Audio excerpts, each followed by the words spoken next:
story about a man whose twin sister is murdered, and who stops his life to come home to sort of face the trial and stay with his mother and his twin sister's daughter during the course of the trial. And I think that it's for the character, it's sort of an imaginary desire for closure or revenge, one or the other. Interesting. Check one. Are we live? We're on. I don't hear a thing on this mic, Mark. Got it. It's Bob. Check 1 2. No problem. Check. Check 1 2. I wondered though. You just did an interview, but I didn't interview you. Right. Probably because my wife has told me that I am the worst interviewer in the world. But when I came to the screening of your movie Personal Effects in Santa Monica, and you were interviewed, whoever was interviewing you, he did a great job. Smart, yeah, thank you, Mark. Yeah. He let you speak.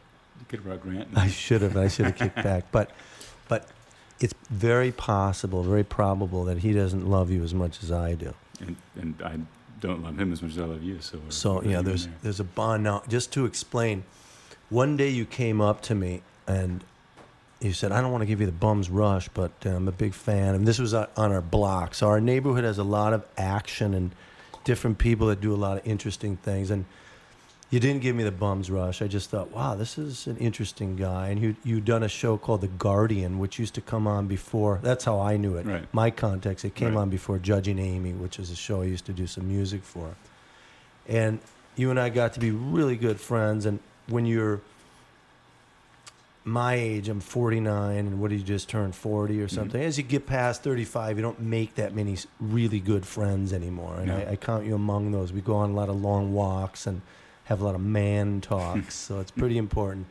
Anyway, you've made this beautiful film, and when I met you, you just started sort of trying to get it together. Right. One of the questions I had to ask you is it more difficult for you to create, the impetus to create and conceive a story and write dialogue, or is it more difficult to manifest it, to make that thing actually happen, all the parts that have to move together? Oh, yeah, I mean, the manifestations are, I guess difficult is a relative idea. I mean, I envy musicians because I feel, I fantasize that musicians live in this constant state of self-manifestation of their emotion. They just kind of wake up in the morning and go, I'm going to play. It's not that, we all have that hit. Before breakfast. No, it's pretty true. But, but it's my fantasy of when I get stuck on those gradations of the process, I love to have the feeling, because it starts with emotion like a song starts with emotion, and from the emotion comes a story, and from the story somehow maybe they marry, maybe they don't. But then you got to make the damn thing, and that's a whole other hat. And that's a lot of sledding. It's a lot of life lessons. You got to get some money. You had wonderful actors. I mean, some of the best: Michelle Pfeiffer, Kathy Bates, Ashton Kutcher. It's amazing. Yeah, the road. How did you feel when they signed up to do this movie? I mean, it must have been a pretty great day. Yeah, I mean, there's the connection to the person as the character is exciting, and then the process of the business comes in, and you kind of jockey that. But for me, the most fun is that first lunch or that first meeting where you walk in and you think, well, who's gonna carry this story? Who's gonna be my instrument, if you will? And when you meet that person, and there's a natural desire to absorb them, and sort of put your arms around them and say, you're mine. You live in this box that I've built, and it's kind of, it's an odd experience when you see the actor, regardless of their fame or their previous, whatever box you had them in before you met them. Right. Suddenly they're in your box, and that's exciting and scary, and the whole process then unfolds from there. And you have to, and I see that you have, just based on their performances. I've seen the film twice, and there's such rich performances.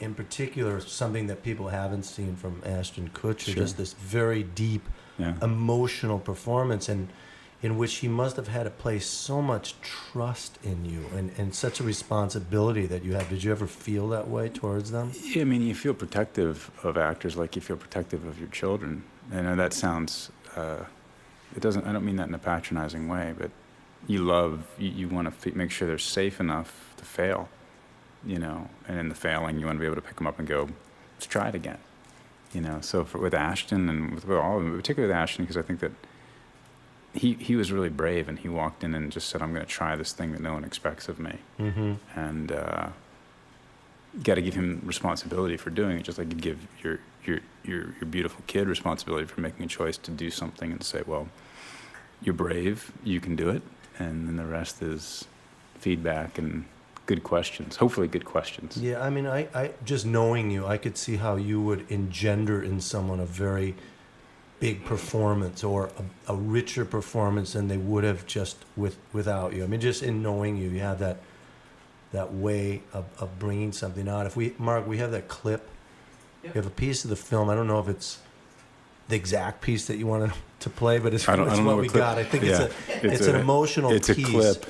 Ashton Kutcher plays a character whose sister was murdered. I guess it made me think of that little story which preceded this, the feelings of a death of a sibling. In this case, it was his twin. Right. And he's reflecting to a new friend that he's made, a young friend who happens to be without hearing. And he's trying to tell him the story by a body of water, which is supposed to be...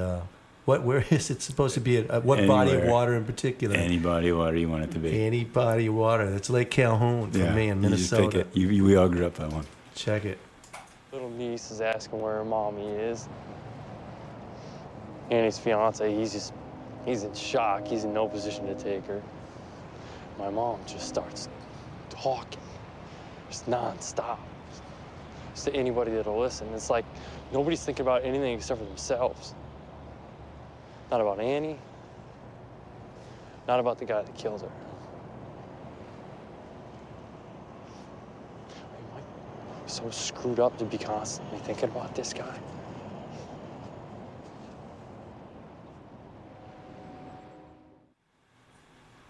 Well, we should have had the thing where he fights. He's had this fight scene in the middle of... Sometimes when you see, because, you know, we're from Minnesota, a lot of us, except for Willie. And when it's cold outside, we know exactly what it looks like, all the different degrees. Usually when it's cold, they're playing cold, and there's no breath coming out. And it's looked to me like, it wasn't really cold. It only looked cold.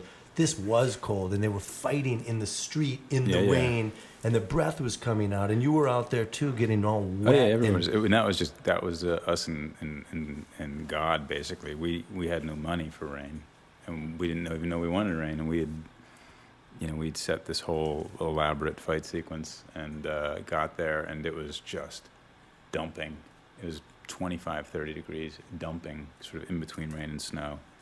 And I was sitting there setting the shot with my DP, and I looked down the alley, and it's a neighborhood in Vancouver. There's just a lot of addiction in that neighborhood, and a lot of heroin. And there's a church that was serving a late dinner or late food, and the door opened about 100 yards down, and this woman came out very high with that kind of gait, that long, sort of the knees don't bend as much, and she picked up her handbag, and her friend was a man who walked it after, and she just hit him with the bag.